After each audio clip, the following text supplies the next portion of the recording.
Biochemist Dishant खुशामदीद। हमारे channel को subscribe करें और साथ लगी बेल आइकॉन को प्रेस करें ताकि मज़ीद वीडियोस और अपडेट्स आप तक पहुंचाई जा सकें।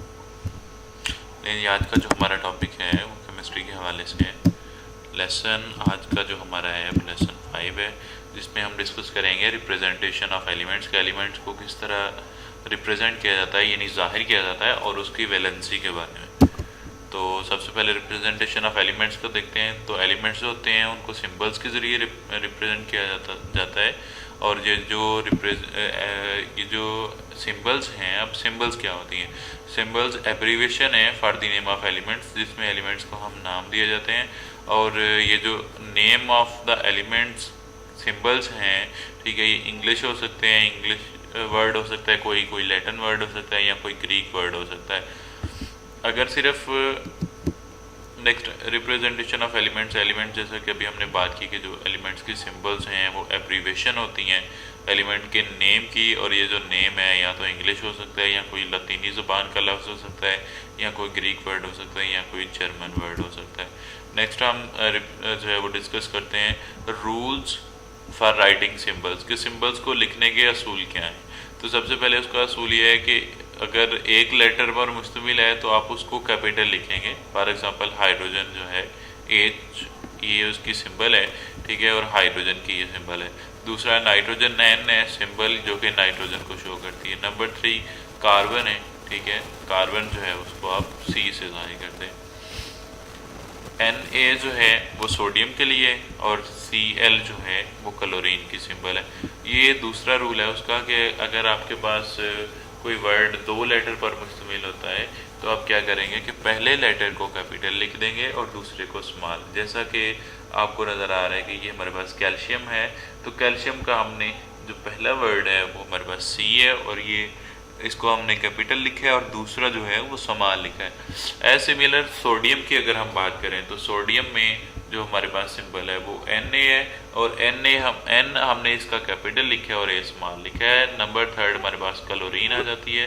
तो जो क्लोरीन है उसकी सिंबल Cl होती है, और C हमने कैपिटल लिखा है, और जो L है वो हमने स्मॉल लिखा है। नेक्स्ट हम डिस्कस करते हैं वैलेंसी के बारे में कि वैलेंसी क्या होती है। वैलेंसी जो है वो इज़ द कंबाइनिंग कैपेसिटी, यानी किसी कंबाइन होने की कैपेसिटी है ऑफ एन एलिमेंट, एक एलिमेंट की, विद अदर एलिमेंट्स, ठीक है। कि इसकी सिंपल सी डेफिनेशन ये है कि जो वैलेंसी होती है वो एक एलिमेंट की ताकत है किसी दूसरे एलिमेंट के साथ मिलने की, उसको हम जो है वो वैलेंसी कहते हैं। तो नेक्स्ट हम जो है वो बात करते हैं कि वैलेंसी डिपेंड किस पर करती है। तो वैलेंसी जो है वो आउटर मोस्ट जो शेल होता है, यानी सबसे आखिरी जो शेल होता है, उसमें जितने नंबर ऑफ इलेक्ट्रॉन्स होंगे उस पर डिपेंड करेगी। फॉर एग्जांपल अगर हम कार्बन की बात करें तो कार्बन के आखिरी शेल में 4 इलेक्ट्रॉन्स होते हैं, सो इसकी वैलेंसी 4 है। और अगर हम सोडियम की बात करें तो सोडियम के आखिरी शेल में सिर्फ 1 इलेक्ट्रॉन होता है, तो उसकी वैलेंसी 1 होती है।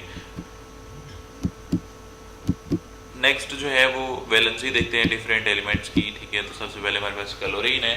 क्लोरीन की वैलेंसी 1 है। इसकी वैलेंसी क्यों 1 है? इसकी वैलेंसी इस वजह से 1 है क्योंकि इसके आखिरी शेल में 7 इलेक्ट्रॉन्स होते हैं, और हर एटम की कोशिश होती है कि वो अपना ऑक्टेट जो है, यानी अपने आखिरी शेल में 8 इलेक्ट्रॉन को पूरा कर सके।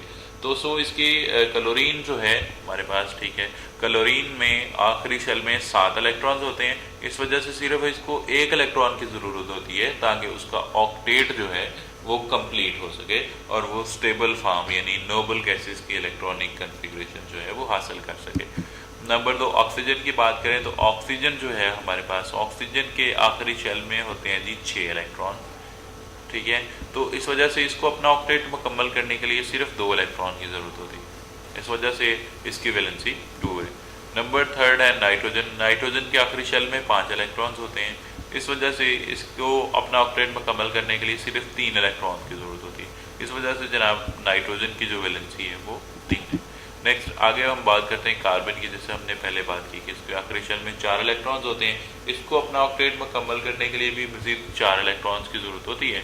तो इसलिए जो है ना, ये 4 इलेक्ट्रॉन्स जो है इसकी मज़ीद 4 एटम्स के साथ मिलने की ये इस्तात रखती है, इस वजह से कार्बन की वैलेंसी 4 है। थैंक यू एंड अल्लाह हाफिज़। आज के लिए इतना ही, नेक्स्ट अगले लेक्चर के साथ आप